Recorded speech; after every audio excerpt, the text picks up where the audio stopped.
Apocalypse chapitre 16. Et j'entendis une voix forte qui venait du temple et qui disait aux 7 anges, « Allez, et versez sur la terre les 7 coupes de la colère de Dieu. » Le premier alla, et il versa sa coupe sur la terre.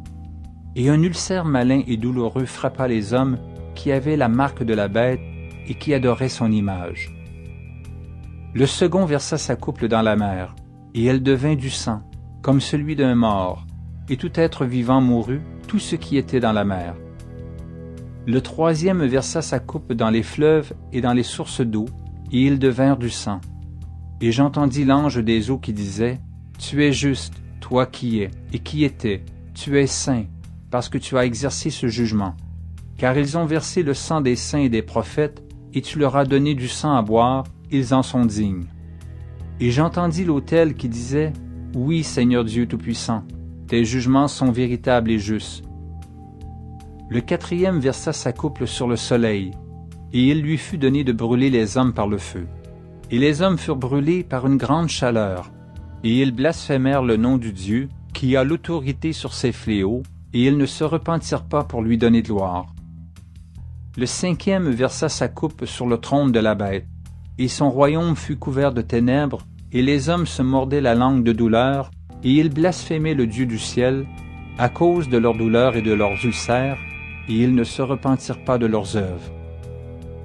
Le sixième versa sa coupe sur le grand fleuve, l'Euphrate, et son eau tarit, afin que le chemin des rois venant de l'Orient fût préparé. Et je vis sortir de la bouche du dragon, et de la bouche de la bête, et de la bouche du faux prophète, 3 esprits impurs semblables à des grenouilles. Car ce sont des esprits de démons qui font des prodiges et qui vont vers les rois de toute la terre afin de les rassembler pour le combat du grand jour du Dieu Tout-Puissant. Voici, je viens comme un voleur.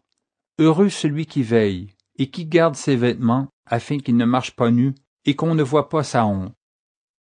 Ils les rassemblèrent dans le lieu appelé en hébreu Armageddon. Le septième versa sa coupe dans l'air. Et il sortit du temple, du trône, une voix forte qui disait « C'en est fait ». Et il y eut des éclairs, des voix, des tonnerres et un grand tremblement de terre, tel qu'il n'y avait jamais eu depuis que l'homme est sur la terre, un aussi grand tremblement. Et la grande ville fut divisée en 3 parties, et les villes des nations tombèrent, et Dieu se souvint de Babylone la grande, pour lui donner la coupe du vin de son ardente colère. Et toutes les îles s'enfuirent, et les montagnes ne furent pas retrouvées. Et une grosse grêle, dont les grêlons pesaient 1 talent, tomba du ciel sur les hommes, et les hommes blasphémèrent Dieu à cause du fléau de la grêle, parce que ce fléau était très grand.